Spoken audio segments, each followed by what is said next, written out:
The Whispering Woods.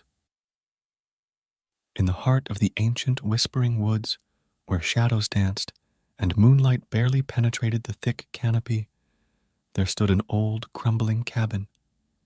Its wooden walls sagged, and the roof was a patchwork of moss and rot. Locals whispered that it was cursed, a place where lost souls wandered, seeking solace or revenge. One moonless night, a weary traveler named Samuel stumbled upon the cabin.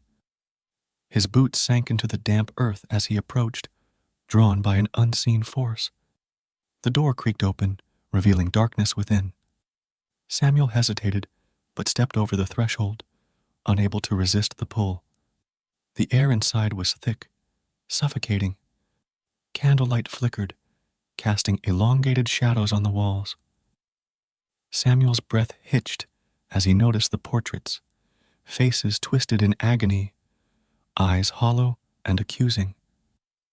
The cabin seemed to breathe, its walls pulsating like a living thing. He explored further, drawn to a narrow staircase that led to the cellar.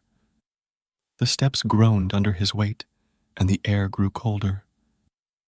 In the dim light, he saw rows of jars lining the shelves, each containing something unspeakable.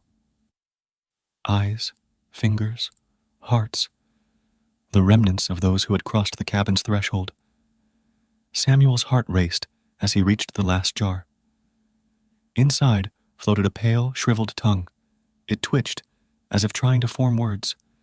He leaned closer, and the whisper came, a voice from beyond the veil. "Release us," it pleaded. "End our torment." Samuel recoiled, but the cabin held him captive. He knew what he must do. The ancient curse demanded payment, a life for a life. He had stumbled into a pact older than memory, and now he was part of it. The moon peeked through a crack in the roof, illuminating a rusted knife on the cellar floor. Samuel picked it up, its blade cold against his skin. The whispers intensified, urging him to choose. "Your life or theirs," they murmured.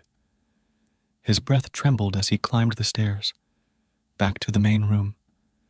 The portraits watched, their eyes following his every move.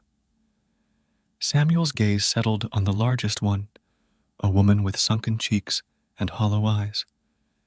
She had been beautiful once, but now she was trapped, her soul tethered to this cursed place.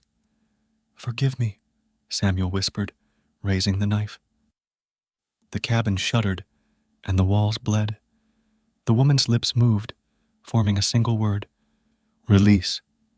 Samuel plunged the knife into his own chest, blood soaking the floorboards. As darkness claimed him, he heard the collective sigh of the trapped souls.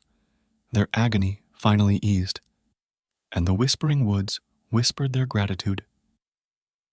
Note: this story is a work of fiction. Any resemblance to real places or events is purely coincidental. If you enjoyed this tale, feel free to explore more chilling stories on platforms like Readsy or Scoop Whoop. Happy reading!